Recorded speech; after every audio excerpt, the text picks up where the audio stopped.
দেবরাজ ইন্দ্র কি চাইলো জানেন? বলে বর চাও।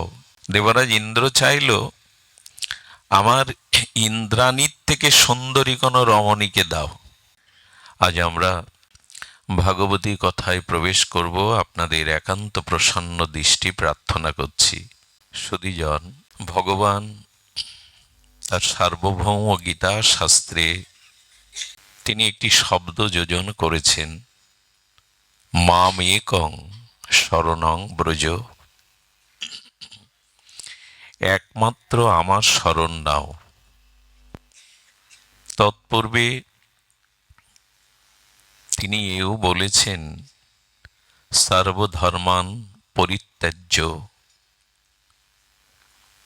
অর্থাৎ অন্য সকল কিছু যা ধর্ম বলে আমরা প্রতিপালন করি, তুমি সেগুলিও ত্যাগ করো, একমাত্র আমার শরণ নাও। এই ভগবানের চিন্ময় দিব্য লোকত্রিয় বাণীতে আমাদের আস্থা এসেছে তো? ভগবানের এই বাণীর প্রতি আমরা নির্ভরশীল হয়েছি তো? মাম একং শরণং ব্রজ, একমাত্র আমার শরণ নাও। আমাদের শরণ কি সেই এক অদ্বিতীয় পূর্ণ সরাট বিভু চৈতন্য সচ্চিদানন্দ ভগবানে নিয়েছি? আচ্ছা, একটু লক্ষ্য করুন তো, দুটি চোখ, দুটি কর্ণ, পঞ্চ ইন্দ্রিয়, দুটো কিডনি, আমাদের শরীরের ভেতরে দেখবেন একক বস্তু কম, কিন্তু মন একটা দিয়েছেন কেন ভগবান? কথা না বলে ধ্যান দিন, মন কিন্তু একটা দিয়েছেন। মন আমাদের 10টা 5টা না। সংসারে অর্থ, সম্পত্তি, বিষয়, স্ত্রী, পুত্র, এগুলি সংখ্যা এক থেকে অধিক, কিন্তু মন কেন একটা দিলেন? ভগবানের অভিপ্রায় হলো এই, যদি মন আমি 2 বা একাধিক তোমাকে দিতাম, তুমি বহু জায়গায় এই মন সমর্পণ করতে। একটা দিয়েছে এই জন্য, আমাকে ছাড়া, আমার শ্রীচরণ ছাড়া এই মন অন্যখানে যাতে না দিতে পারো, অন্যদিকে যাতে না দিতে পারো। মন তো একটাই, অনেকগুলি মন দেননি আমাদের, আমরা ভুল করে বসতাম।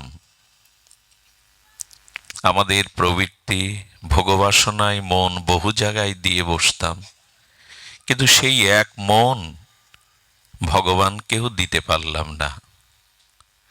আচ্ছা, অপরাধ নেবেন না, আমরা যারা দেবদেবীর উপাসনা করি, এই দেবদেবী যে ফল প্রদান করেন জেনে রাখা ভালো। আচার্যগণ বললেন, দেবদেবীর নিজস্ব কোনো স্বাতন্ত্র ক্ষমতা নেই তার আপনাকে কিছু দেবে। কোনো দেবদেবীর আরাধনাটা আপনি আমি করতে পারি, কিন্তু দেবদেবীর কাছ থেকে যা প্রাপ্ত হয় অভিষ্ট বস্তু, তা ওরা দিতে পারে না, ওরা ভগবান থেকেই দেয়। এই জন্য দেবদেবীর উপাসনা আমরা যারা করি, আমাদের এটি জানা দরকার, তাদের স্বাতন্ত্র কোনো দেওয়ার নিজস্ব স্বাতন্ত্রতা নাই, ভগবান থেকেই তারা দেন। এই দেবদেবী সম্পর্কে, আমাদের উপাসনা আরাধনা তত্ত্ব সম্পর্কে একটু জ্ঞাত হওয়া প্রয়োজন। যে দেখুন, দেবদেবী ভগবানের বিভূতি বা শক্তি, এবং এই দেব বা দেবতাদের পদ, যেটা আমরা যদি ইন্দ্রের পদ বলি দেবরাজ, সেই দেবতাদের রাজার কথাই যদি ধরি, ইনার পদ কিন্তু চিরস্থায়ী নয়। দেবরাজ ইন্দ্রের পদ চিরস্থায়ী নয়, এবং আরো বলা ভালো, দেবতারাও অমর নন, তাদেরও এক সময় মৃত্যুর স্বাদ নিতে হয়। শুধু তাই নয়, দেবতারাও মায়ার ঊর্ধ্বে নয়। সত্য রজ তম এই তিন গুণের বাইরে, মায়ার বাইরে তারা যেতে পারেনি। মায়ার মধ্যে, ত্রিগুণের মধ্যে যারা আছে, তাদের মধ্যে কাম, ক্রোধ, লোভ এগুলি থাকবে। যদি প্রমাণ নিতে চান, দেবরাজ ইন্দ্রকে ভগবান একবার দর্শন দিয়েছিলেন, অনাদিরাদি সচ্চিদানন্দ ভগবান কৃষ্ণ। ভগবানকে দর্শন পেয়ে দেবরাজ ইন্দ্রকে বললেন, একটি বর চাও। দেবরাজ ইন্দ্র কি চাইলো জানেন? বলে, বর চাও। দেবরাজ ইন্দ্র চাইল, আমার ইন্দ্রাণীর থেকে সুন্দরী কোনো রমণীকে দাও। ভাবতে পারেন? খুব লক্ষ্য করে শুনুন, দেবরাজ ইন্দ্র ভগবানকে দর্শন পেয়েও তার বরাভয় বর চাইল কি? এদিকে ধ্যান দিন। কি বর চাইল? বর চাইল যে ইন্দ্রাণী, আপনারা জানেন দেবরাজ ইন্দ্রের পত্নীর নাম শচী দেবী। তিনি পরম পতিব্রতা, সতীসাধ্যী, কুলবতী। আর ইন্দ্রাণীর তার যে রূপ, তার যে তেজদীপ্ত রূপ সেটা বর্ণনাতীত। তবু তিনি বলছেন, তার থেকেও সুন্দরী আমাকে কোন সুন্দরীকে দিন। ভগবান মনে মনে হেসে বললেন, এই পদে থেকেও তোমার এখনো বাসনা যায়নি। মনে মনে বললেন, নাও, 1,000,000 শচীর থেকে আরো সুন্দরী রমণীকে সামনে সৃষ্টি করে রেখে দিলেন। প্রথম যাকে দেখলেন ইনি হলেন উর্বশী। তাকে দেখেই দেবরাজ ইন্দ্র তাকে গ্রহণ করে চলে গেলেন। যদি বাসনা কামনা না থাকে, ভগবানের চরণ পেয়েও কেউ সুন্দরী চায়? মায়ার মধ্যে যারা আছে, এই সত্য-রজ-তম, তারা এই বাসনার মধ্যেই থেকে যায়, বাসনা উত্তীর্ণ হতে পারে না। গুরুদেবকে গিয়ে প্রণাম করছেন দেবরাজ ইন্দ্র, দেবতাদের গুরুকে, বৃহস্পতি। বলি, প্রভু আজ ভগবানের দর্শন পেয়েছি। উনি তো দেবতাদের গুরু, আচার্য। বলে, প্রসন্ন হয়ে ভগবান তোমাকে দর্শন দিয়েছেন কৃপা করে? বলে, হ্যাঁ। বলি, তো ভগবান দর্শনকে কি তোমাকে আশীর্বাদ দিলেন, বর দিলেন? বলেন, বর চেয়েছিলাম। কি বর চেয়েছ? তোমার পাশেই সুন্দরী কে? বলেন, সব কথা না শুনে বলে যাচ্ছেন, আমাকে বলতে দিন, বর চেয়েছিলাম সুন্দরীকে, তাই দিয়েছেন। মাথায় হাত দিয়ে গুরু বৃহস্পতি বললেন, বাহ বাহ, তোমার রুচি। এই গেল তাদের বাসনা। তাদের ভয় দেখবেন। ধ্রুব 5 বছর বয়সেই তার পদ্মপলাশ লোচন হরির ভজনের জন্য তীব্র তিনি সাধন ভজন শুরু করেছেন। কখনো এক পায়ে দাঁড়িয়ে, কখনো 7 দিন এক পক্ষকাল না খেয়ে শুধু জল পান করে। ধ্রুবের এই নিষ্ঠা, ধ্রুবের এই তপস্যা দেখে দেবরাজ ইন্দ্রের ভয় হয়ে গেছে। একজন ভগবত ভজন করছে কঠোরভাবে, তাতে তোমার ভয় হবার কারণ কি? ভয় কেন জানেন? যে তপস্যা শুরু করেছে, এই তপস্যায় সিদ্ধি লাভ করলে আমার এই পদ থাকবে না, ও স্বর্গের পদ নিয়ে নেবে, স্বর্গের পদ নিয়ে নেবে। এই জন্য ধ্রুবের তপস্যা ভঙ্গের জন্যও চেষ্টা করেছিলেন। আমার বলবার অভিপ্রায় হলো এই, আমরা দেবদেবীর উপাসনার মাধ্যমে যা চাইছি, সেই চাওয়াটা যথার্থ কিনা, আর ভগবান যে তার চরণে সমর্পণ করতে বলেছেন, এই মর্মস্পর্শী ভগবানের বাণীর মধ্যে আমরা কি প্রবেশ করতে পারলাম? আপনারা জানেন, বহু পূর্ণ অর্জন করার ফলে আমরা দেবলোকে গিয়ে দেবতার পদ পাই। আর একজন পেয়েছিল, নহুষ। দেবরাজ ইন্দ্র অভিশপ্ত হয়ে স্বর্গরাজ্যচ্যুত হয়েছিলেন, কিন্তু একটি দেশের প্রজাতন্ত্রে তো প্রধানমন্ত্রীর পদ খালি থাকতে পারে না। রাজার পদ খালি থাকতে তাহলে অত্যাচার বেড়ে যাবে, অনাচার বেড়ে যাবে, সামাজিক অবক্ষয় আসবে। এই জন্য এই পরাক্রমশালী নহসকে তারা দেবতাদের আসনে বসিয়ে দিল। দেবরাজ ইন্দ্র একটি পদ, সিংহাসন। উনি পৃথিবীর একজন পরাক্রমশালী রাজা হয়ে তাকে দেবতার ইন্দ্র পদে আসীন হলেন। কিছুদিন পরে শুরু হয়ে গেল সেই রোগ। মায়ার স্তরে যারা, তাদের কাম ক্রোধ লোভ পুরোপুরি যায় না। উনি বারবার বামে তাকাচ্ছেন, ইন্দ্রাণী কই? আমি ইন্দ্র হয়েছি, আমার পাশে কই? দেবরাজ ইন্দ্রের সতীসাধ্যী শচীর প্রতি তার কুদৃষ্টি গেল। আরে তুমি বসো আমার পাশে। বলো, আমি তো পতিপ্রাণা, আমি কারো ঘরণী, আমার দিকে এভাবে দৃষ্টি দিতে পারেন না। বলে, সে অভিশপ্ত হয়ে বিনষ্ট হয়ে যাবে, সে কি আর ফিরে আসবে? তার আশায় বসে আছো? আমার পাশে বসো। উপায় না পেয়ে এই মহাসতী, কারণ সতী কাকে বলে জানেন? যিনি নিজের পতি ছাড়া পৃথিবীর অন্য কোনো পুরুষ আছে এই ধারণা তার নাই, ইনি মহাসতী। আর সতীকে জানেন? আমার পতি ব্যতীত জগতে অনেক পুরুষ আছে, কিন্তু প্রত্যেকেই তারা আমার পিতা এবং সন্তান। এই দৃষ্টিতে যারা দেখে অন্য পুরুষকে, এরা সতী। তো সতীগণের মধ্যে এদের নাম নিলে প্রভাতে কল্যাণ হয়। সতীর এমন শক্তি, এদের নাম প্রভাতে যদি কেউ নেয়, কুন্তী, মন্দাদরী, অহল্যা, এদের নাম নিলেই অকল্যাণ দূর হয়। সতীর কিছু বিশেষ মহিমা আছে। তো দেবরাজ ইন্দ্রপত্নী শচী, উনি ভগবানের কাছে প্রার্থনা করতে লাগলেন, আমার সতীত্বকে রক্ষা করো প্রভু।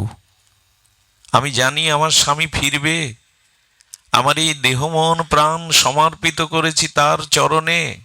এ জীবন যৌবন তারই উপচার, আমি অন্য কাউকে মন দিতে পারবো না।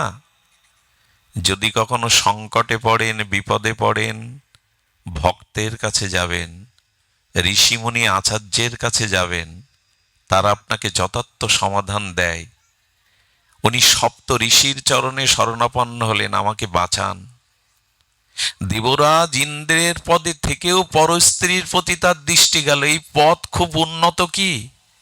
এখানে যাওয়াটা খুব সার্থকতা কি? স্বর্গে যেতে চায়। কথাগুলো আমাদের মেনে নিতে কষ্ট হতে পারে। তুমি উঠেই দেবতাদের বিপক্ষে বলতে শুরু করেছো, বিপক্ষে না।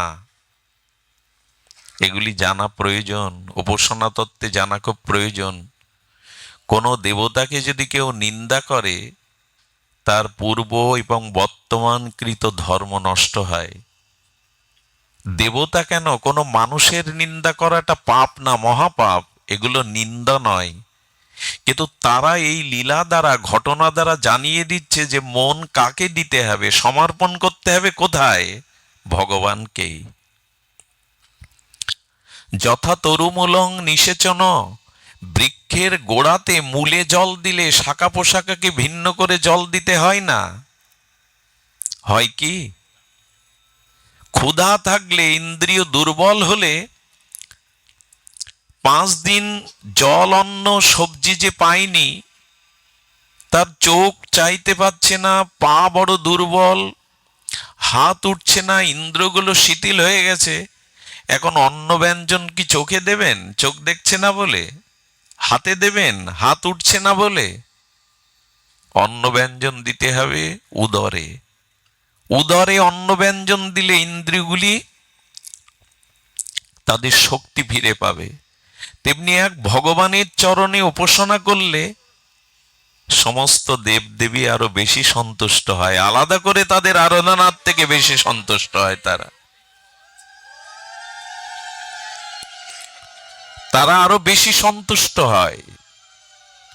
তবে যে দেবদেবীর উপাসনা, একটু ধ্যান দিন, একবার উলোধনী দিন। তবে যে দেবদেবীর উপাসনা আছে, এক্ষেত্রে সবাই কারণ এখন আমরা তত্ত্ব বুঝতে না পেরে আমরা ওই বিষয়বস্তুকে নির্ণয় করতে পারি না। দেবদেবীর উপাসনা নিষেধ নয়, কিন্তু মূল কথাটি শুনুন, দেবদেবীর উপাসনা করে কোনো জাগতিক কামনা বাসনা চাইবেন না।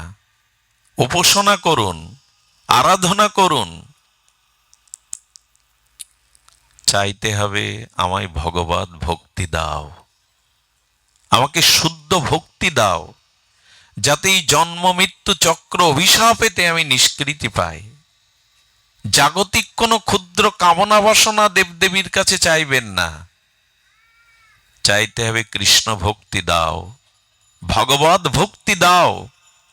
এটাতে দোষ নাই, তারা আপনাকে এই পথটুকু এগিয়ে দিতে পারে, কৃপা করতে পারে। আদ্যা শক্তি দেবী ভগবতী যোগনিক কোটি পরিবৃতা বৈষ্ণবী শক্তি কতজনকে যে কৃষ্ণ ভক্তি দিয়েছেন। আমাদের গোবিন্দ দাসকেও তো মা এগিয়ে দিলেন। ভজ হরে মন শ্রীনন্দের নন্দন অভয় চরণার বিন্দরে। এই পদকর্তা আগে মাতৃ আরাধনাই করতেন। একদিন নদীতে ভেসে যাওয়া একটা পদ্মকে তুলে তিনি মায়ের চরণে দিতে গেলেন। মা বললেন, ওটা আমার প্রভুর চরণে প্রসাদী ফুল, ওটা আমার চরণে দিও না, আমার হাতে দাও। আমাদের চণ্ডীদাস তিনিও মাতৃ আরাধনা করতেন। পরবর্তীতে আচ্ছা, তো যারা মার আরাধনা করে সবাইকে মা এগিয়ে দিল না কেন, কৃষ্ণ ভক্তি দিল না কেন? বলেন, মাও বোঝেন যারা আমার চরণে শুধু ভক্তির জন্য আরাধনা করে তাদেরকেই কেবল পাঠান। কামনা বাসনা দেবদেবী পূরণ করতে পারে, এটি তারা দিতে পারে। আর দেবতা বলতে আমরা যে ৩৩ কোটি বুঝি, সূর্য, বায়ু, অগ্নি, এগুলি আমরা দেবতা। এই দেবতার ভগবানের এক একটি বিভূতি শক্তি। একটি রাষ্ট্রে যেমন সংসদে যিনি প্রধান থাকেন তিনি যেমন বিভাগকে ভাগ করে দেন, স্বাস্থ্য বিভাগ, আইন বিভাগ, তেমনি ভগবানও জগৎ কল্যাণে, জীবের কল্যাণে তারই শক্তি বিভাজন করে এদের মধ্যে দিয়েছেন জগতের কল্যাণের জন্য, শুধু আমাদের কামনা বাসনা পূরণের জন্য নয়। বায়ু না থাকলে, অগ্নি না থাকলে, সূর্য না থাকলে আমরা বাঁচতে পারি? এদের প্রয়োজন, কিন্তু এই সব প্রয়োজন গোবিন্দকে পাওয়ার জন্য, সব প্রয়োজন ভগবত চরণে শুদ্ধ ভক্তির জন্য, যেন অন্য পথে না যায় আমরা। নহুষ দেবতার আসনে বসে শচীর প্রতি তার কুদৃষ্টি গেল, সপ্ত ঋষির কাছে প্রার্থনা করলেন, বাঁচান আমাকে। সাধুর কাছে পরামর্শ নিতে হয়, তত্ত্বজ্ঞ ভজনশীল মহাপুরুষের কাছে সমস্যা তুলে ধরতে হয়, কারণ তারা জীবের ব্যথায় ব্যথিত হন, জীবের পরহিতের জন্য তাদের জীবন সমর্পিত। তারাই তো সাধু, যারা পরের দুঃখে যাদের হৃদয় দ্রবীভূত হয়, পরের দুঃখকে দূর করবার জন্য জীবনে যারা ব্রত করেছেন, সংকল্প করেছেন সর্বভূত হিতেরতা, এরাই সাধু। এই জন্য ওরা আপনার সমস্যাটাকে নিজের সমস্যা মনে করে অনুভব করে। সপ্ত ঋষি বললেন, যাও মা, ভয় নাই। নহসকে বলো যে সপ্ত ঋষির কাঁধে পালকিতে করে যদি আমায় নিতে আসতে পারো আমার ভবনে, আমি তোমার ইন্দ্রাণী হব। কি বললেন প্রস্তাবনা? সপ্ত ঋষির স্কন্ধে করে যদি পালকিতে করে আমায় নিতে আসতে পারো, আমি আপনার সত্ত্বে রাজি আছি। এই নহস গিয়ে সপ্ত ঋষি, আপনারা জানেন, অস্ত্রী, অত্রি, পুলস্ত, বশিষ্ঠ, ভৃগু, এরা সাধারণ না, ভগবানও এদের বন্দনা করেছেন। এরা আমাদের নিখিল শাস্ত্রাবলী জগতের হিতার্থে তপসাধনার দ্বারা, উপলব্ধির দ্বারা লিখে গেছেন। ভগবানও এনাদেরকে সম্মান করেন। তো সেই ঋষিকে গিয়ে বলছে, দেখুন দেবরাজ ইন্দ্রে পদে বসেও তার দুর্দশা দেখুন। কি বলছে? এই ঋষির দল, এই বুড়োর দল, বসে বসে কি জপ করছো? পালকি নাও, ইন্দ্রাণী আনতে যেতে হবে। মানুষের ভিতরে যখন কামনা আসে, বাসনা আসে, তখন তার স্মৃতি বিভ্রান্ত হয়ে যায়। তিনি মহৎকে অবজ্ঞা করতে বসেন। দাম্ভিকতায়, অভিমানে মহৎ অবজ্ঞা হয়েই যায়। সপ্তঋষি পালকিতে করে, কাঁধে করে ওকে নিয়ে যাচ্ছেন নহুষকে।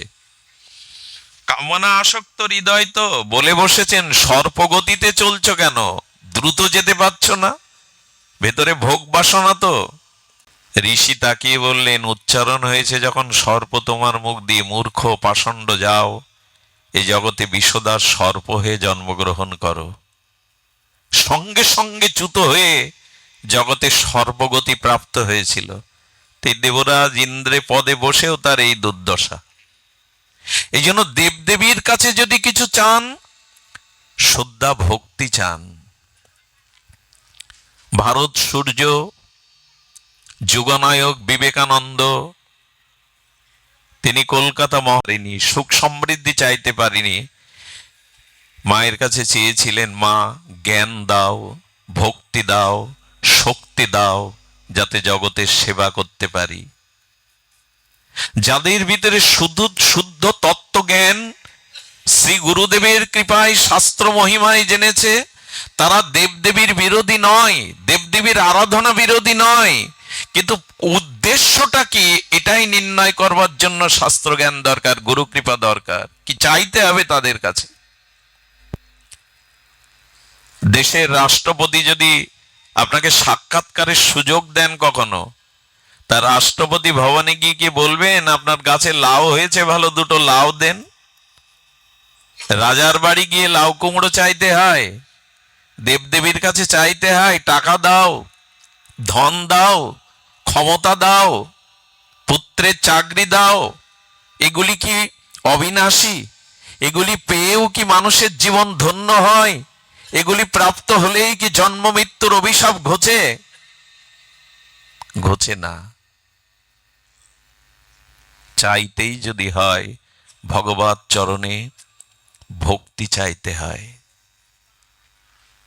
এজন্য আমাদের উচিত যে ভগবত চরণে এই মাম একং শরণং ব্রজ, ভগবানের এই বাণীর দিকে দৃষ্টি। গীতা কোনো সাধারণ গ্রন্থ নয়, সর্ব বেদান্ত সার, উপনিষদের সার, ভগবানের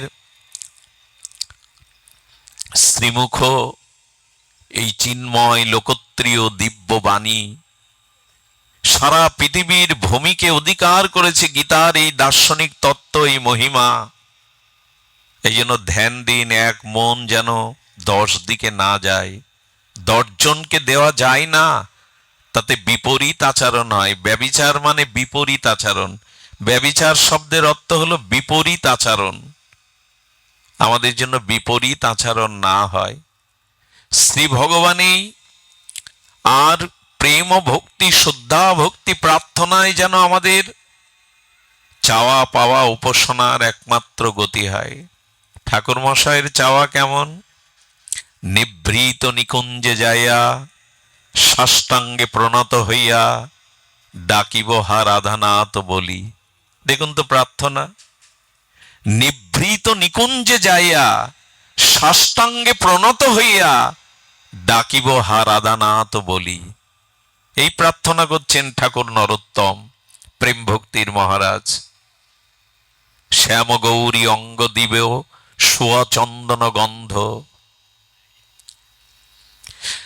এই প্রার্থনাই জানাচ্ছেন আমাদের প্রার্থনাগুলো যেন শশুক বাসনা কামনায় না হয়। আর এই জন্য শরণাগতি চাই। ভগবানের শরণাগতি হলো, আত্মসমর্পণ হলো সাধনার চরম সীমা।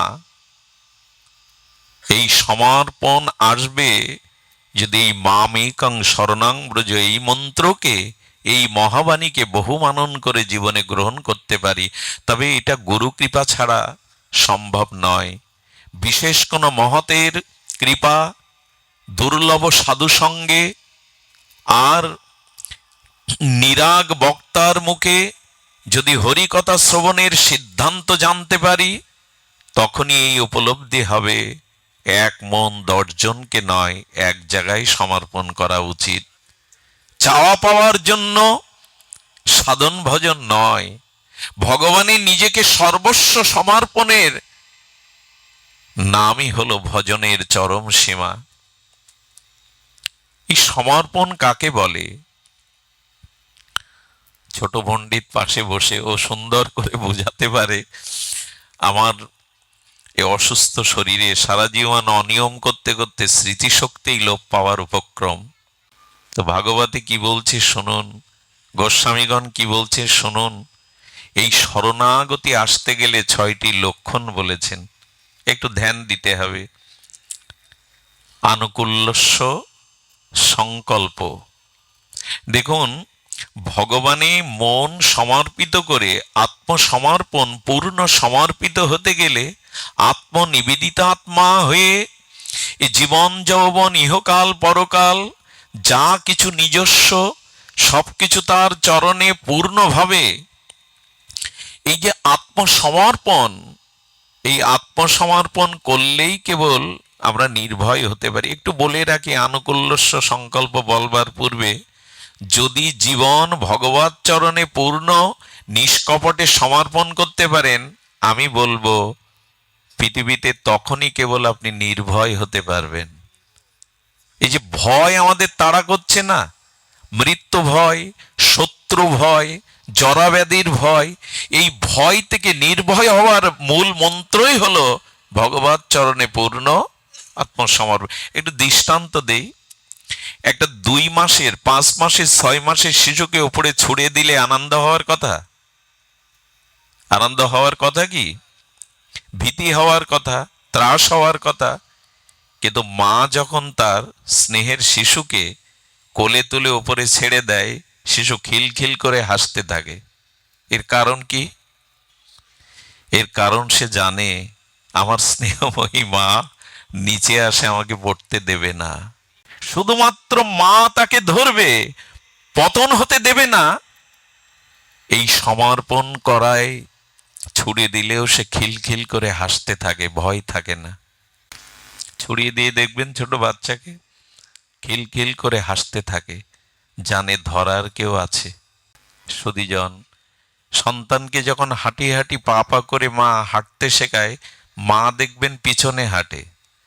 মা পেছনে হাঁটে এই জন্য, নিজে পেছনে হাঁটলে ওকে হাঁটা শিখে এগিয়ে আনা যাবে না। মা পেছনে হাঁটতে থাকে। সন্তান পড়ে যাওয়ার উপক্রম হলে পড়তে দেয় না, মা গিয়ে জড়িয়ে ধরে। একটা স্নেহবতী স্নেহবৎসলা মায়ের যদি সন্তানের প্রতি এই লক্ষ্য থাকে, তাকে না পড়তে দেয়, তবে ভগবান যে বলেছেন ন মে ভক্ত প্রণশ্যতি, আমার ভক্তের বিনাশ নেই, মা ভয় করো না, হ্যাঁ আমি তোমার পাপ তাপ মুছে দেব, এই বাণীর প্রতি আমরা সমর্পণ করতে পারবো না?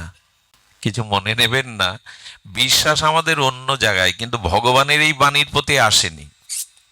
আচ্ছা, যারা ক্ষৌর কর্ম করতে যায়, আমরা গলায় কি ধরে? ওরা খুর ধরে। তখন ওর প্রতি বিশ্বাস রেখেই তো খুর ধরতে দিয়েছে, যেন ঘোড়ায় খুর চালাবে না, আমার গলা কাটবে না, এই বিশ্বাস করেন কিনা? খুরের সামনেও বিশ্বাস করলেন আমার গলায় খোর বসিয়ে দেবে না। আর ভগবানের এই বাণীর প্রতি বিশ্বাস এলো না, আমাতে সমর্পণ হও, তোমার আর চিন্তা নেই, আমি তোমার দায়িত্ব নিলাম, এই বিশ্বাস নাই। যারা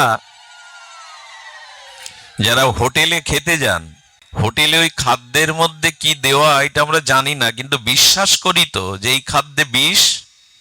অজানায় খাচ্ছেন তবু তাকে বিশ্বাস করলেন। আচ্ছা, ডাক্তার যখন ওটিতে গিয়ে ছুরি বুকের কাছে ধরে, বিশ্বাস করেন তো যে ডাক্তার সুস্থ করার জন্যই ছুরি বুকে চালাচ্ছে? ওই তখন তো অবিশ্বাস করেন আমাকে মেরে ফেলবে। পরিবহনে যখন ঢাকায় যান, ওই ড্রাইভার কোন বংশে জন্মেছে, বিএ পাস কি এমএ পাস, এসব খোঁজ নেন। বিশ্বাস আছে এই ড্রাইভার আমাকে রাজধানীতে। ড্রাইভারকে বিশ্বাস করলেন, নরসুন্দরকে বিশ্বাস করলেন, হোটেল বয়কে বিশ্বাস করলেন, ডাক্তারের ছুরিকে বিশ্বাস করলেন, আর ভগবানের এই বাণীতে বিশ্বাস এলো না। মাম একং শরণং ব্রজ অহং তং সর্ব পাপেভ্য মোক্ষামিষ্যামি মা শুচ। ভয় নাই। আজ আমাদের এত ভয় কেন? নির্ভরতা নাই। আমাদের রাজস্থানের রাজপুত, তখন ব্রিটিশ আমল, ইউরোপ থেকে বিয়ে করে, বাঙালি মেয়ে বিয়ে করেছে, জাহাজে করে আসছে ভারতবর্ষে। উতাল পাতাল তরঙ্গে জাহাজ ডুবো ডুবো, বিপদ সংকেত সাইরেন বাজিয়ে দিয়েছেন, জাহাজ যে কোনো মুহূর্তে ডুবে যেতে পারে।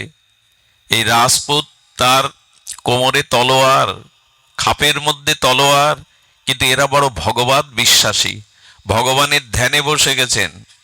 নবপরিণীতা বধূ, সুন্দরী বধূ ডাকছে, লোক বাজবার চেষ্টা করছে, আপনি চোখ বন্ধ করে ধ্যান করছেন, উত্তর দিচ্ছে না। যখন বারবার এই প্রশ্ন করছেন, খাপ থেকে তলোয়ার বের করে ওর গলে ধরেছে, নবপরিণীতা বধূর গলে। তোমার ভয় হচ্ছে আমি তলোয়ারই ধরেছি? বলে ভয় হবে কেন, আপনি তো আমার জীবন দেবতা, পতি, আপনি আমার গলা কাটতে পারেন না।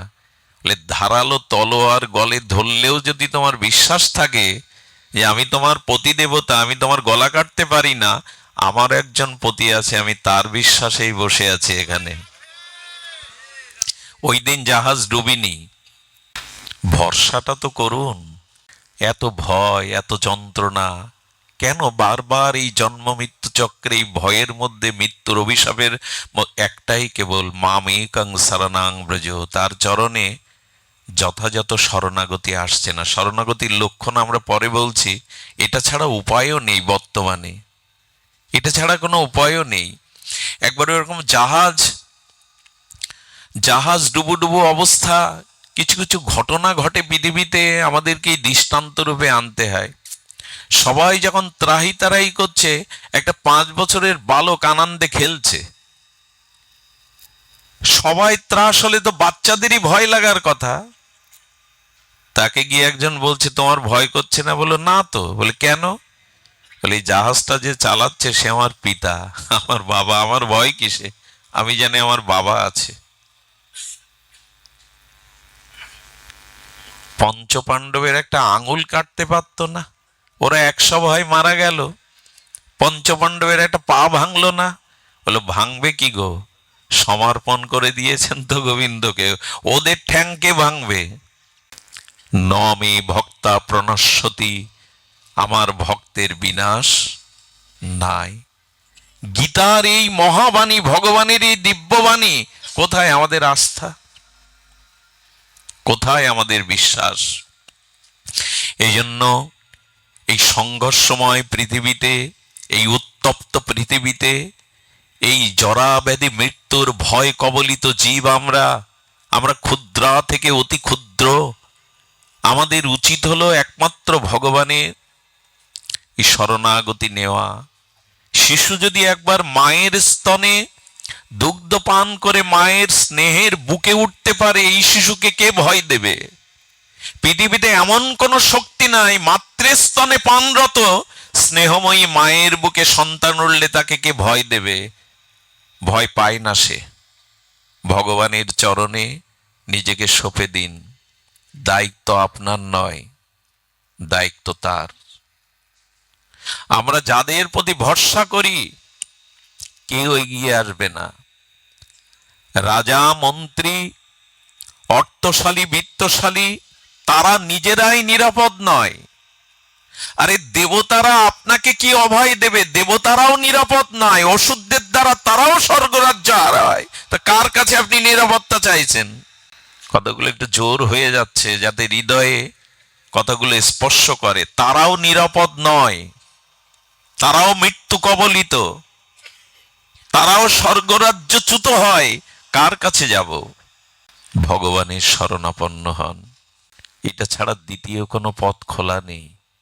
শরণাগতির 6টি লক্ষণ সাধুমুখে যতটুকু শুনেছি, শ্রীগুরু মুখে, আমাদের ছোট পণ্ডিতের মুখে, তার সামান্য একটু তুলে ধরি। আনুকূল্যস্য সংকল্প, এটি শরণাগতির 6টি লক্ষণের প্রথম লক্ষণ।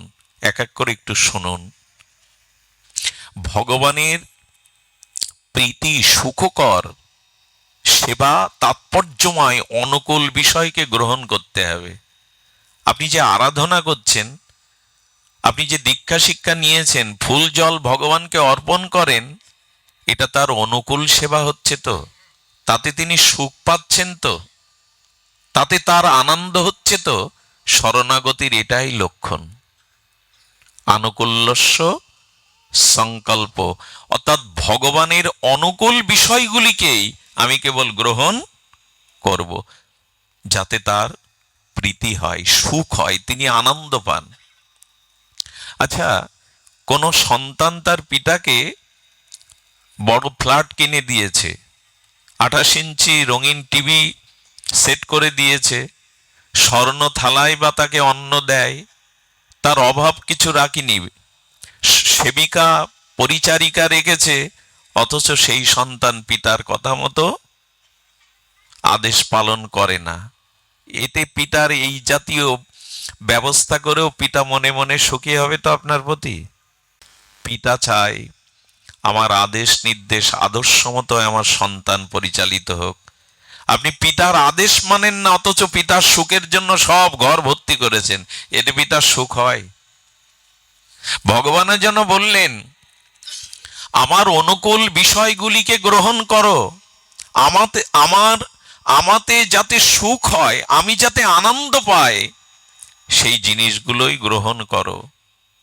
আমরা সেদিকে লক্ষ্য করি তো যে তিনি কিসে খুশি হন, তিনি কিসে আনন্দ পান?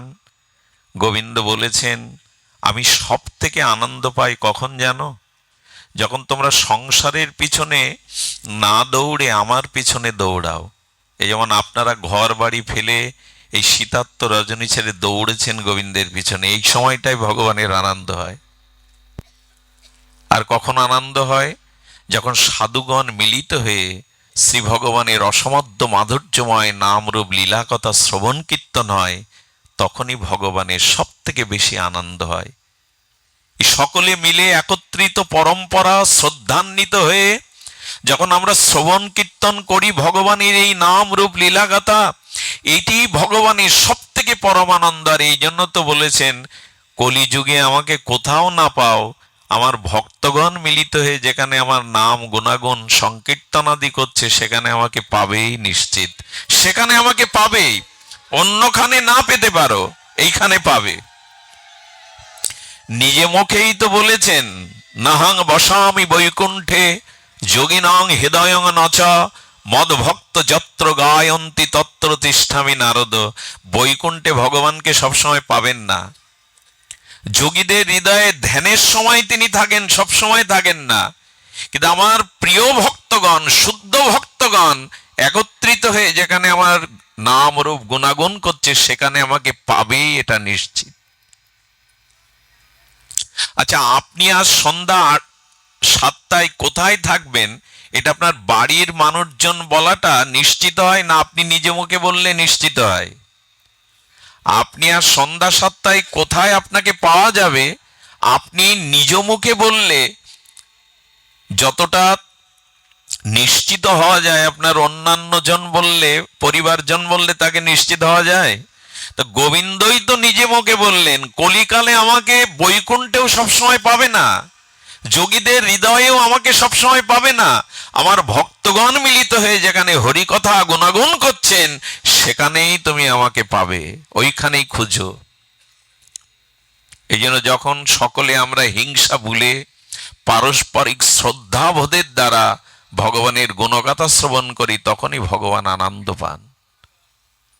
এই জন্য সাধুসঙ্গ হরিকথাই হলো ভগবানের এই আনুকূল্যময়ী, প্রীতিময়ী, সুখময়ী, এটা এই বিধানটাই আমাদের গ্রহণ করতে হবে। একটা জিনিস বলি, জীবন চলার পথে শুদ্ধ কোন সৎ মানুষের সঙ্গ নেন, তাহলে জীবন কল্যাণমুখী হতে বাধ্য। জানেন, জীবন চলার পথে কেউ যদি শুদ্ধ কোনো ভক্তের সঙ্গ পায়, সঙ্গী করে তার শীতল ছায়াতে কেউ থাকতে পারে, তার জীবন কল্যাণময় হবেই হবে। এ পরিসরে একটা কথা বলা ভালো, আমার মেধা, আমার বুদ্ধি, আমার শুদ্ধ ভজন যেমন, যদি ঠিক তদ অনুযায়ী সমপর্যায় কারো সঙ্গ করি, তাহলে আমি পিছব না, আবার এগিয়েও যেতে পারবো না। যে অবস্থানে আছি ওইখানেই থাকবো। যদি আমার সমপর্যায় বুদ্ধি বৃত্তি এবং সমপর্যায় ভজন কেউ করে, তার সঙ্গ করলে আপনি এগিয়ে যেতে পারবেন না, তবে পিছিয়ে পড়ার ভয় নাই। আর যদি আপনার থেকে বহুগুণ শুদ্ধ সাত্ত্বিক চরিত্রবান ভক্তের সঙ্গ করেন, শ্রেষ্ঠ বুদ্ধিমত্তা মানুষের সঙ্গ করেন, তবে নিশ্চিত লিখে দেওয়া যায় অনেক পথ এগিয়ে যেতে পারবেন। আর আপনার থেকে যিনি মেধাতে সাত্ত্বিকতা ভজনে এক দুই ধাপ নিচে, তার সঙ্গ করলে লিখে দেওয়া যাবে যে আপনি পিছিয়ে পড়বেনই পড়বেন। শতবরে আপনার থেকে যিনি শাস্ত্রে জ্ঞানে ভজনে দন্যে চরিত্র যার নির্মল, তার সঙ্গ করুন, আপনি এগিয়ে যেতে পারবেন। নিশ্চিত আপনার অগ্রগতি হবে, প্রগতি হবে এই পথে। এই জন্য জীবনে আগে যথাযথ সৎ অনুকূল বিষয়গুলিকে গ্রহণ করুন, এর পরের সত্য প্রাতিকূল্য বিবর্জনং। এখানেই আমরা ধরা খেয়ে যাই। ভগবানের অনুকূল বিষয়কে গ্রহণ করতে হবে, আর ভগবানের বা ভক্তির প্রতিকূল বিষয়কে বর্জন করতে হবে। আমরা এটাও ধরে রাখি, এটাও ধরে রাখি, দুটোই ধরে রাখার তাল আমাদের। জয় শ্রী রাধে। সুধীজন, হ্যাঁ, ধ্যান দিন, লক্ষ্য করুন। প্রাতিকূল্য মানে প্রতিকূল, ভক্তির বা ভগবানের শরণাগতির প্রতিকূল বিষয়গুলোকে আপনাকে বর্জন করতে হবে। জীবনে যদি কখনো ভগবত প্রতিকূল সঙ্গ বস্তু কাছে রাখেন, ভক্তি বিনষ্ট হবেই। ধ্যান দিন শব্দটার দিকে। ভক্তি বা ভগবানের প্রতিকূল কোনো বিষয় যদি আপনার কাছে থাকে, বস্তু বিষয় যে কোনো বিষয়, পতন নিশ্চিত, পিছিয়ে আপনি পড়বেন। কথা বলতে হয়, আজকের সমাজ বিজ্ঞানীরা তাদের গবেষণা দ্বারা দেখছে ভক্তির প্রতিকূল বিষয় এখন আমাদের পকেটেই। ভক্তির প্রতিকূল যে বিষয় তা এখন দূরে না। আমি একটা কথা প্রায় বলি, ভগবান শ্রীকৃষ্ণ তার মুরলী খুব ভালোবাসতেন। এত ভালোবাসতেন যে শয়নের সময় উনি বুকে করে বাঁশি রাখতেন। ঘুমের মধ্যে মা যশোদা বাঁশি ছাড়াতে গেলে ওটা ছাড়াতে দিতেন না। ঘুমের মধ্যেও গোবিন্দ তার মুরলী বংশী ছাড়তেন না। আসলে বাঁশির একটা মহিমা আছে। ভগবান শঙ্করই বংশী রূপে গোবিন্দের অধরে এসেছিলেন। এই বংশী সাধারণ নয়, রাধারানীকে উতলা করে, রাধারানীকে এক আকর্ষণে এই বংশীর ধ্বনিতে মাতাল করে দেয়, মত্ত করে দেয়। বাঁশি তো রাধা ছাড়া আর কিছু বলে না। গোবিন্দের হাতের এই বংশী বাঁশরি মুরলী সাধারণ নয়। তো বলছেন গোবিন্দ শয়নেও মুরলী ছাড়তেন না। এখন আমরাও এখন ঘুমেতে একটা জিনিস ছাড়ি না। এটা যদি ভক্তির অনুকূল না হয়ে প্রতিকূল বিষয় আপনার দৃষ্টি যায়, বর্তমান মানব সভ্যতা হুমকির মুখে পড়েছে এই একটা প্রতিকূল বিষয়ের জন্য।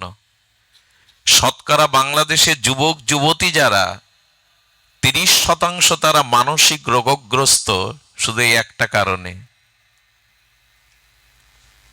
সমাজ বিজ্ঞানীরা চিন্তায় পড়ে গেছে। করতে পারবেন, ছাতা ধরুন যাতে বৃষ্টিতে ভিজে না যান। অর্থাৎ ছোটবেলা থেকে সন্তানদের সুসংস্কার দিন, যাতে ভগবানের বা ভক্তির প্রতিকূল বিষয়কে সে যুদ্ধ করতে পারে। বৃষ্টি থামানো আপনার আমার কাজ নয়, ওটা আমরা থামাতে পারবো না। বৃষ্টিতে যাতে ক্ষতিগ্রস্ত না হয়, ভিজে না যায়, ছাতা ধরতে শেখান। অনেক রাষ্ট্রেই এখন ঘোষণা করছে যে 12 বছরের আগে তাদের হাতে এগুলি না দেওয়া। মাঝে এক ডাক্তারের সাথে কথা হচ্ছিল, বলে মঙ্গলজি আপনারা তো 10-এর সামনে জনগণের সামনে যান, শিশুদের এখন ওই মারা খাওয়াতে গেলে মোবাইল দিয়ে, বলে এরা বোবা হয়ে যাবে, এরা স্মৃতিশক্তিহীন হয়ে যাবে, এরা জড় অথর্ব হয়ে যাবে। এগুলো বলুন আপনারা ভাগবত, এগুলো প্রয়োজন হয়েছে সমসাময়িক বিষয়গুলো বলবার। ভগবানের প্রতিকূল বিষয়গুলিকে শুধু কি সংসারী, শুধু কি যুবক যুবতী, রাজেন্দ্র প্রসাদ শাস্ত্রীজি এই মূলক পীঠের অধীশ্বর, তিনি বললেন কত ব্রহ্মচারী সাধুর ব্রহ্মচর্য সাধুত্ব নষ্ট করে দিচ্ছে এই যন্ত্রটা। এই জন্য বৃষ্টি বন্ধ করার দরকার নেই, সংস্কার ধরুন, ছাতা ধরুন, সন্তানদের শেখান কোন বিষয়টাকে গ্রহণ করতে হবে। ওগুলো ছাড়া তখন মানব সভ্যতা অচল। এখন ওগুলি প্রয়োজন, কিন্তু সংস্কার দিন, যাতে ভগবানের প্রতিকূল, ভক্তির প্রতিকূল, চরিত্রের প্রতিকূল বিষয়গুলো সে গ্রহণ না করে। রামকৃষ্ণদেব বললেন কাঁঠাল ভাঙতে গেলে, খেতে গেলে তো আটা জড়াবে, কিন্তু ভালো করে তেল মেখে নে, অত জড়াবে না। তেমনি সংস্কার নিয়ে এই জিনিসগুলো ব্যবহার করো, তাহলে অত ক্ষতির কারণ হবে না। প্রতিকূল্য বিবর্জনং, প্রতিকূল বিষয়গুলোকে ছেড়ে দিন। কিন্তু আমরা কি আর এই বাণী মর্মর্ষে বুঝবো? নাম যজ্ঞের আসরে ওঠার যদি 4-5টা বিড়ি খেতে হয় দিনে, তাহলে কি ছাড়লাম আমি? নাম করতে ওঠার আগে যদি 4-5টা বিড়ি টেনে উঠতে হয়, ওই জিউ ভাই নাম করতে হয়, ছাড়লামটা কি আমি?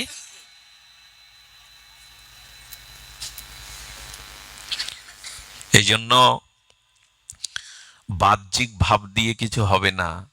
ভগবান ভক্তির প্রতিকূল বিষয়গুলো ত্যাগ করুন, নালে এ পথে এগোনো যাবে না।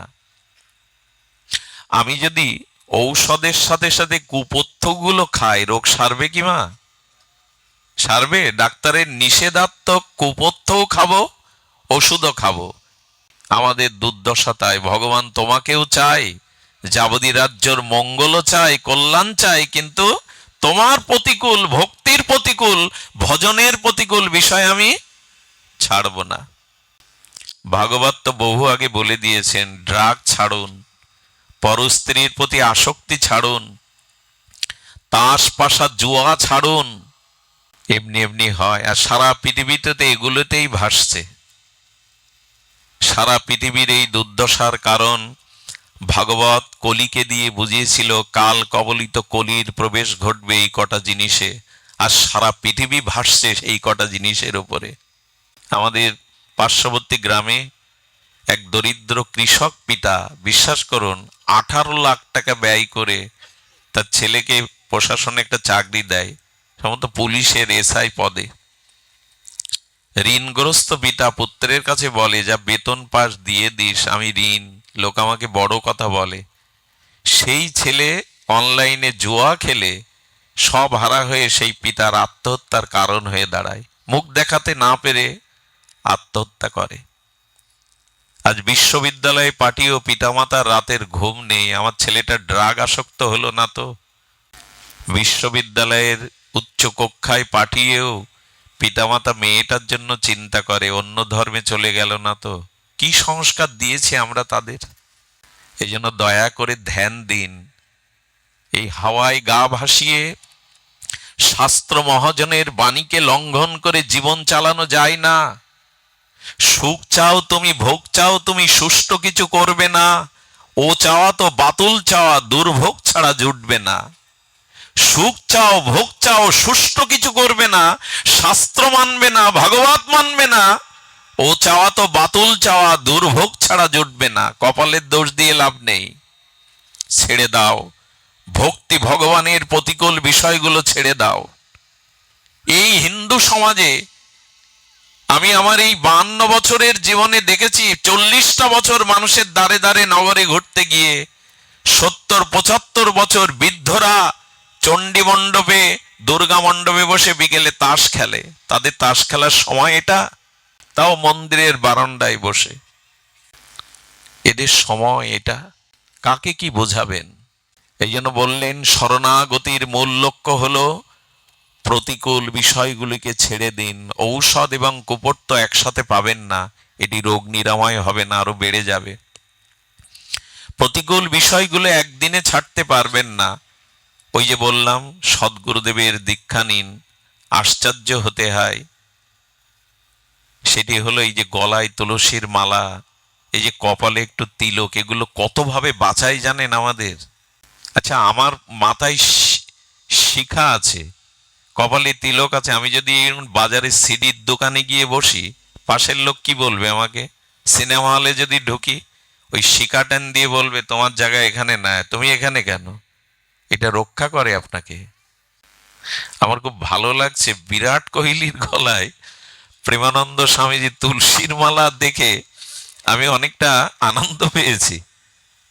কি যে জব করে সৌম হাতে, কি মেশিন, কাউন্টার, এই দিয়ে দেখি ও জব করছে বিমানবন্দরে, ওর হাতে কাউন্টার জব করছে বিরাট কোহলি। এটা অবাক হওয়ার কিছু নাই।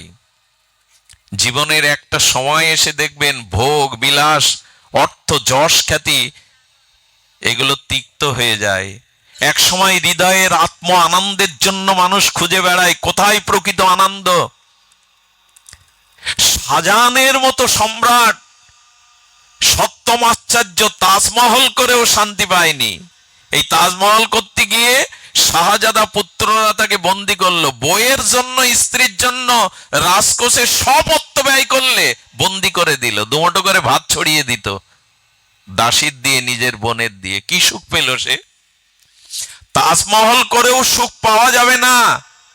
ভগবানের প্রতিকূল বিষয় ত্যাগ করে যদি ভজন না করেন, ভজন ছাড়া জগতে প্রকৃত কোনো সুখই নাই। এক কাপ চা এই বাবু আপনাকে দিচ্ছে, এখন তৃষ্ণা লাগলে জল দিচ্ছেন না, মাটিতে বসতে দিয়েছেন, এখন মানসিক যে শান্তিটুকু পাচ্ছেন অন্য কিছুতে এটা পাবেন না। এটা খুব দৃঢ় কণ্ঠে বলতে পারি আমি। ভজনে ছাড়া আনন্দ নাই। ভগবত চরণে সমর্পিত হওয়া ছাড়া, ভগবত স্মরণ মনন চিন্তন অনুধ্যান ধারণা ছাড়া শান্তি পাওয়া যাবে না। অনিত্যম অসুখম ইমম প্রাপ্য ভজস্বমাম। এ জগতে যা কিছু অনিত্য অসুখের একমাত্র আনন্দ হলো আমার ভজন। এটা কবে বুঝবো? আর এটা বুঝতে গেলে প্রতিকূল বিষয়গুলো থেকে নিজেকে, একদিনে হবে না, ধীরে ধীরে আমাদেরকে পিছিয়ে আসতে হবে। প্রতিকূল্য বিবর্জনম। সময় চলে যাচ্ছে, এক একটি বিষয়ের আলোচনা দীর্ঘ না করে আমরা সারসংক্ষেপ বলি। এরপরে বলছে গোপীর্তে বরণং তথা, একমাত্র ভগবানই আমার রক্ষক, আর কেউ আমাকে রক্ষা করতে পারে না। এই হলো তাকে গোপীর্তে স্বামী রূপে বরণ করা। তিনি ছাড়া রক্ষা করার কেউ নেই। খুব ধ্যান দিয়ে আজকের অনুষ্ঠানে একটি সার সিদ্ধান্ত কথা একটু মন দিয়ে শুনুন। অনেকের ঘুম আসছে চোখে, অলসতাও আসছে, তাড়িয়ে দিন। এগুলো আপনাকে আসতে দেবে না ভক্তির পথে। মায়া আপনাকে টেনে ধরবে, অলসতা আনবে, নিদ্রা তন্দ্রা আনবে। একটু ধ্যান দিন। আমরা কাল রাত 3:30টায় বাড়ি পৌঁছেছি। সারাদিন আবার আমাদের প্রতিষ্ঠান আছে, কাজ করতে হয়। এই ছুটে এসছি, বাড়ি যেতে ভোর হবে ওদের আমাদের। আমরা পারলে কেন আপনারা পারবেন না? একটু কষ্ট করে হরিকথার, জীবনে তো এই দেহ সুখের জন্য অনেক কিছু করেছি, একটু সুখ ভগবত কথার জন্য বিলিয়ে দিন। রক্ষাকর্তা ভগবান ছাড়া কেহ নেই, এক এক করে প্রমাণ নিন। পিতা সন্তানকে রক্ষা করে না সব সময়। সব থেকে বড় আশ্রয় তো পিতা। একজনের দৃষ্টান্ত দেই, হিরণ্যকশিপু তার পুত্রকে রক্ষা করেছিল না বিনাশ করবার উন্মাদনায় মেতেছিল? পিতার হাতে সন্তান সবসময় রক্ষা পায়? যদি বলেন মা সন্তানকে সবসময় রক্ষা করে না, তাহলে ডাস্টবিনে কোনো বাচ্চার জীবন্ত লাশ পাওয়া যেত না। এর প্রমাণ কুন্তির মতো এই মহিষী রমণী কুমারী ব্যবস্থায় চালিতে করে ভাসিয়ে দিল কাকে? কর্ণের জীবন আজ এমন হলো কেন? মা তার কুমারিত্বের এই পরিচয় জগৎকে, সমাজকে জানাবে না বলে কর্ণকে ভাসিয়ে দিল। মার কাছেও সন্তান কি পূর্ণ নিরাপদ? মালয়েশিয়ায় রাজমিস্ত্রির কাজ করে, ছোট বাচ্চা স্ত্রীর কাছে রেখে মোবাইলে বারবার বলে ছেলেটাকে যত্ন নিও, এই টাকা পাঠাচ্ছে, ওকে ভালো মন্দ খেতে দিও। স্ত্রী বা পুরুষ দুইজনই, স্ত্রীও বাইরে থেকে আসলে এই ঘটনা ঘটে, এটা শুধু স্ত্রী নয়। ওই স্ত্রী কি করে জানেন? পরপুরুষের হাত ধরে এই বাচ্চাটাকে কেটে বস্তায় পরে নদীতে ফেলে পরপুরুষের হাত ধরে চলে যায়। খুব অবাস্তব কথা বলছি কি? মার কাছেও সন্তান নিরাপদ নয়, বড় ভাইয়ের কাছে নিরাপদ নয়। সে কথা বিভীষণ বুঝেছিল লাথি খেয়ে। পর স্ত্রী জগৎজননী সীতাকে ফিরিয়ে দাও, এই কথা বোঝাতে গিয়ে রাবণ লাথি মারল 10-এর সামনে। ভাইও নিরাপদ নয়। আচ্ছা, দেবতারা বলো, দেবতারাও তোমার নিরাপত্তা দিতে পারে না। দেবতারা নিজেদেরই নিরাপত্তা নিজে পায় না, তারাও মা দুর্গার আদ্যাশক্তির শরণাপন্ন হয়েও তো অসুরদের কবল থেকে, মহিষাসুরের কবল থেকে নিজে রক্ষা পেল। তো তারা নিরাপদ নয়, তো তারা আপনাকে কি নির্ভয়তা দেবে? সুধীজন, শুধু কি তাই? ব্রহ্মা নিজেও নিরাপদ না। এই দেখুন, আশ্রয় কার? মামেকং শরণং ব্রজ, এটি সাধারণ গীতার নির্যাস, গীতার ধ্রুব সঙ্গীত হলো এই মন্ত্র। একমাত্র আমার শরণ নাও। ব্রহ্মাও বেদ রক্ষা করতে পারেননি। অসুররা এক সময় ব্রহ্মার কাছে বেদও ছিনিয়ে নেয়, ব্রহ্মা বেদ রক্ষা করতে পারেনি। শঙ্কর ভগবানের অভিন্ন শিব, তবু এক সময় ওনার সরলতায় উনি ভেসে গিয়েছিলেন, তখনও রক্ষা করলেন ভগবান কৃষ্ণ। মনে আছে তো ভস্মাসুরের কথা? তপস্যা করার পরে বলছেন বর দিন। ভগবান শঙ্কর আতুসুর বললেন বর চাও, বলে যার মাথায় হাত দেব সে যেন ভস্ম হয়ে যায়। শিব বললেন তথাস্থ, বললেন তোমাকে দিয়ে রিহার্সাল শুরু হোক, তুমি মাথা বাড়াও। অর্থাৎ ওই অসুরের উদ্দেশ্য শিবকে ভ্যানিশ করে পার্বতীকে আর কৈলাসকে দখল করবে। শিব ঠাকুর তখন দৌড়াচ্ছে। ভগবান বিষ্ণুর কাছে, কৃষ্ণের কাছে গিয়ে বললেন দেখুন অবস্থা। বিষ্ণু সামনে এসে বললেন কি তোমার কি মাথা খারাপ? আরে উনি কখন কি কাকে বলেন, সরল প্রাণ, ওনার কথা বিশ্বাস করে নিলে। আচ্ছা, একবার পরীক্ষা করে ছোট ওনার পিছনে, এবার ছুটে ছুটে কষ্ট পাচ্ছ কেন? কিরকম পরীক্ষা? বলে তুমি মাথায় হাত দিয়ে দেখো, উনি বলেছেন বলে সত্য কি সত্য না এটা? বলে আপনারও তো বুদ্ধি ভারী, আমি হাত দেই আর আমি ভ্যানিশ হয়ে যাই। বলেন না, এক কাজ করুন, অভিশাপের তো একটা তাপ আছে, এক হাত দূরে একটু হাত দেন, যদি তাপ না লাগে তাহলে বুঝবেন অভিশাপ ঠিক না। যে হিটার কি মাথা যে তাপ লাগবে? ওই বুদ্ধি করে মাথায় হাত দিয়ে ওই ভ্যানিশ হলো। শিব ঠাকুর বললেন যাকে তাকে বট্টার এরকম দিয়েন না, একমাত্র নির্ভয় স্থান গোবিন্দ চরণ, রাধারানীর চরণ, গৌর চরণ, রক্ষা করার আর কেহ নাই। সব থেকে বড় প্রমাণ কি জানেন? মহাভারতের কাছে যে কুলবধূ সতীসাধ্বী দ্রৌপদীর বস্ত্র ধরে টানছে দুঃশাসন, সেখানে কারা? নিজের শ্বশুর ধৃতরাষ্ট্র। সেখানে বিশ্বজয়ী পঞ্চপাণ্ডব, অর্জুনের মতো গান্ডীবধারী পিতামহ ভীষ্ম সেখানে দাঁড়িয়ে। কেউ এসেছিল দ্রৌপদীর বস্ত্র নিবারণের জন্য? দ্রৌপদী জগৎকে জানিয়ে গেল, জগৎ আমাকে দিয়ে শেখো, একমাত্র শ্রী ভগবান ছাড়া, গোবিন্দ ছাড়া আমাদের রক্ষা করার কেহ নেই। নির্ভয় একমাত্র স্থান ওইখানেই, আর কেহ নেই। পিতামহকে দ্রৌপদী সরসজ্জায় প্রশ্ন করেছিল, পিতামহ আপনি এখন ধর্মের উপদেশ দিচ্ছেন কেন? সেদিন আপনি নীরব ছিলেন, সেদিন আপনার ধর্মবুদ্ধি কোথায় ছিল? যখন দুঃশাসন আমার বস্ত্র ধরে আর এভাবে বস্ত্র হরণ করছিল, সেদিন আপনার ধর্মবুদ্ধি কোথায় ছিল? কথাটি একটু ধ্যান দিতে হবে। দ্রৌপদীকে শুনিয়েছিল পিতামহ, আমি পাপীর অন্ন পেয়েছিলাম, দুর্যোধনের মতো পাপীর অন্ন পাওয়াতে আমার বুদ্ধি তমগুণাক্রান্ত হয়েছিল, ধর্মবুদ্ধি লোপ পেয়েছিল। এ দেখুন, অন্নটা এই জন্য সবখানে সবার কাছে পাওয়ার কথা বলা নাই। এ কথা বললেই তো বলবেন আপনারা বৈষ্ণবদের গোড়ামি। গোড়ামি না, ভীষ্মর মুখে শুনুন।